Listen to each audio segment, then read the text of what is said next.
नमस्कार दोस्तों, हमारे चैनल में आप लोगों का स्वागत है। चलिए हम आपको एक ऐसी कहानी से पुरुष के पास पैसा हो तो औरत नंगी हो जाती है और अगर पैसे ना हो तो आदमी नंगा हो जाता है। जब मेरी और कीर्ति की शादी की बात चल रही थी तो ऐसा लग रहा था जैसे वह मेरे लिए ही बनी हो। हमारी बातचीत जल्दी ही गहरी हो गई और जिम्मेदारियों की बातें कब प्यार और फिर शारीरिक संबंधों तक पहुंच गई, इसका एहसास भी नहीं हुआ। शादी से पहले उसने कहा था कि वह मुझसे ज़्यादा मेरे माता-पिता को प्यार करेगी और हमेशा उनका सम्मान करेगी। यही तो एक पुरुष को चाहिए, एक ऐसी लड़की जो न सिर्फ उससे प्यार करे बल्कि उसके परिवार का भी ख्याल रखे। शादी के बाद सब कुछ अच्छा चल रहा था, लेकिन धीरे-धीरे मुझे एहसास हुआ कि पुरुषों को जिस चीज़ की जल्दी होती है उससे कहीं ज़्यादा तड़प स्त्रियों में होती है। मैं कीर्ति से प्यार करता था और उसकी हर ख्वाहिश पूरी करने की कोशिश करता था, लेकिन जब मैंने उसे खर्चे पर ध्यान देने की बात कही तो उसने झुँझलाते हुए कहा कि वह पहले ही मन मार कर रहती है। मुझे यह सुनकर आश्चर्य हुआ क्योंकि मैं उसकी हर इच्छा पूरी करने का प्रयास करता था। जब मैंने उससे पूछा कि उसे क्या कमी महसूस होती है तो उसने बड़े ही बेझिझक कहा कि वह बड़ी गाड़ी में घूमना चाहती है, साल में 4-5 ट्रिप करना चाहती है, महंगे ब्रांड्स के कपड़े और मेकअप इस्तेमाल करना चाहती है। मैंने उसे याद दिलाया कि वह पहले से ही महंगे ब्रांड का मेकअप इस्तेमाल करती है, लेकिन वह नाराज़ होकर कहने लगी कि वह कभी कुछ मांगती नहीं और जब मांग रही है तो मैं सोच रहा हूँ उसकी यह बात सुनकर मुझे अपराध बोध होने लगा कि मैं अपनी पत्नी की इच्छाएं पूरी नहीं कर पा रहा।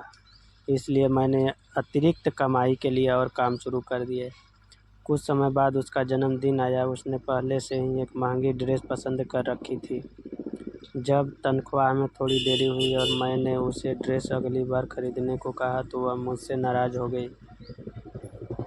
उसकी नाराज़गी इस कदर थी कि उसने खाना तक ठीक से नहीं बनाया, मुझसे बात करना बंद कर दिया। आखिरकार मैंने हार मानकर उसे पैसे दे दिए, जिसके बाद वह तुरंत खुश हो गई और माफ़ी मांगने लगी। लेकिन उस दिन मुझे एहसास हुआ कि वह मुझसे नहीं बल्कि मेरे पैसों से प्यार करती है।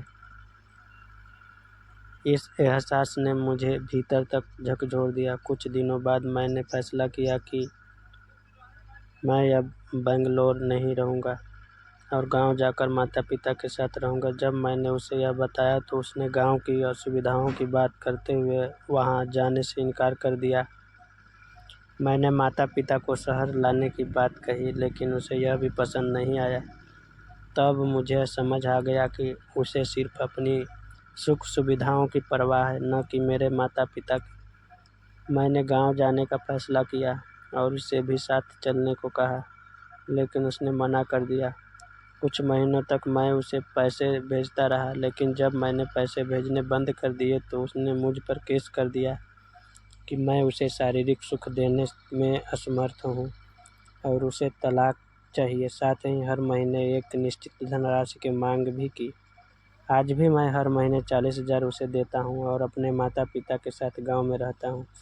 इस पूरी घटना ने मुझे सिखाया कि प्रेम करने वाली पत्नी मिलना वास्तव में बहुत बड़ी खुशकिस्मती है, क्योंकि इस दुनिया में बिना स्वार्थ के सिर्फ 2 ही लोग आपस से प्रेम करते हैं, आपके माता-पिता। इसलिए शादी से पहले सिर्फ सुंदरता नहीं बल्कि इंसानियत और सच्चे प्यार को देखना बहुत ज़रूरी है। थैंक यू दोस्तों, धन्यवाद, बहुत बहुत धन्यवाद।